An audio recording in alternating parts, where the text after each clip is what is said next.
Hi there, Nick from AZInsight. In this video, we're going to be looking at how to export data out of the Variations Viewer table to CSV or Excel format in AZInsight. Start by clicking on the Variations to go to the Variations Viewer table.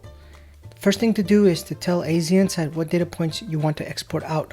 Locate and click on the Configure Columns button. Here you'll see all the data points that are available on the table. Select the ones that you want to be exported and unselect the ones that you don't want. Then click the Configure Columns again, then right-click anywhere on the Variations table and a new menu will appear. Locate and hover your mouse over the option that says Export.